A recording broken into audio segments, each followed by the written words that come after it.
திருச்சிற்றம்பலம். விழிக்கித்துணை திருவெண்மலர்பாதங்கள் மெய்மைகுன்றா மொழிக்கித்துணை முருகா எனும் நாமங்கள் முன்பு செய்த பழிக்கித்துணை அவன் பன்னிருதோளும் பயந்ததனை வழிக்கித்துணை வடிவேலும் செங்கோடமும் மயூரமுமே.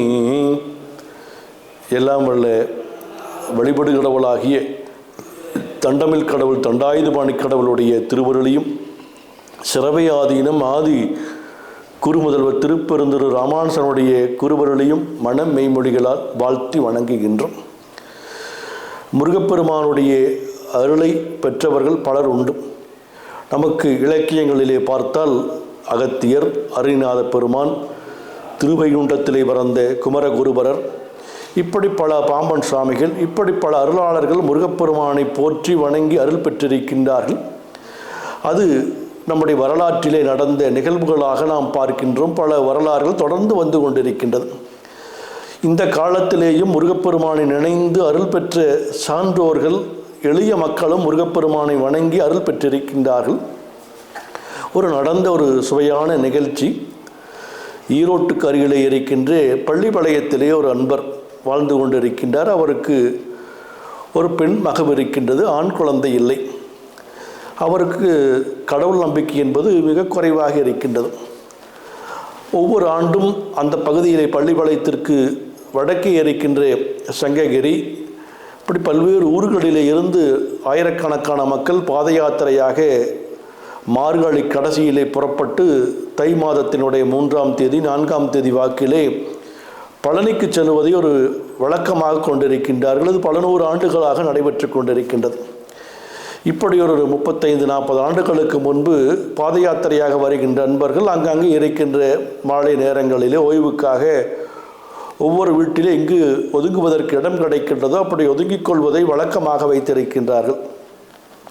அப்படி வந்த பொழுது பள்ளிப்பாளையத்திலே ஒரு அன்பருடைய ஒரு பெரிய வசதி படைத்த அன்பருடைய வீட்டினுடைய கதவிற்கு அருகிலே எல்லாரும் அமர்ந்திருக்கின்றார்கள். அவருக்கு கோபம், வெளியிலே வாகனத்தை எடுக்க முடியவில்லை. இப்படி வந்து மக்கள் எல்லாம் அமர்ந்திருக்கின்றார் என்று கோபத்திலே தன்னுடைய வீட்டிலே இருக்கின்ற பாதுகாப்புக்காக வைத்திருந்த கைத்துப்பாக்கை எடுத்து வந்து அங்கு அவர்களை எல்லாம் விரட்டி விடுகின்றார்.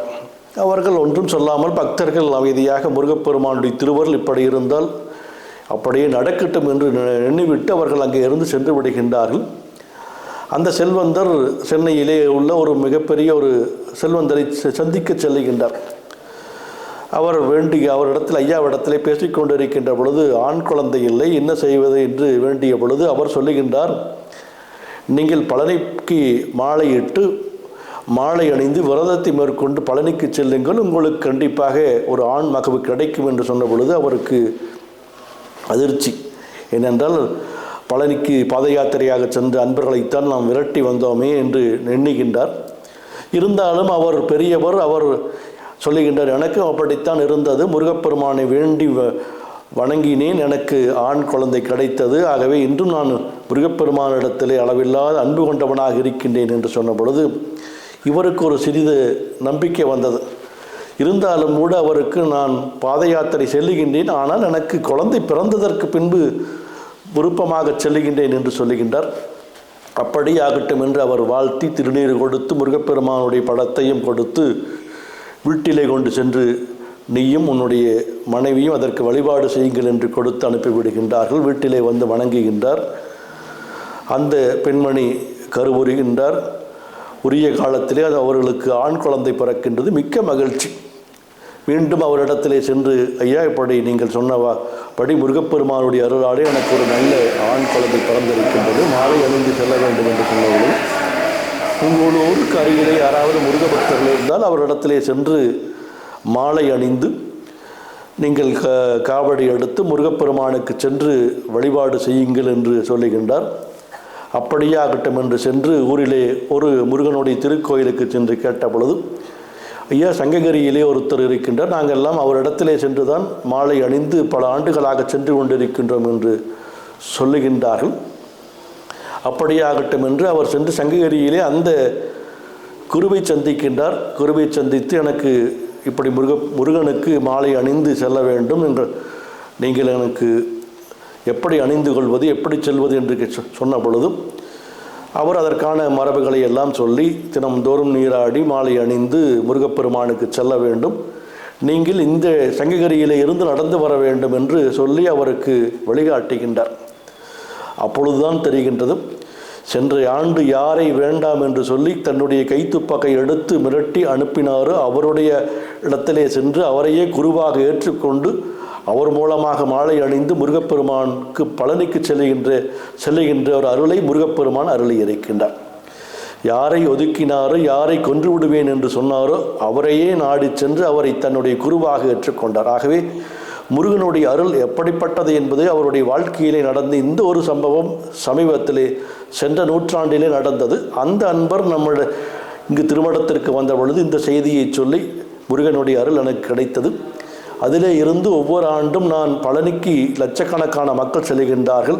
ஒரு 50-60 இடங்களிலே இத்தனை பக்தர்களுக்கும் உணவு ஏற்பாடு செய்வதற்கான ஏற்பாடுகளை செய்து நானே நேரடியாக சென்று அவர்களுக்கெல்லாம் தங்குவதற்கும் உணவிற்கும் எல்லா வசதிகளையும் செய்து கொடுக்கின்றேன் என்று சொன்னார்.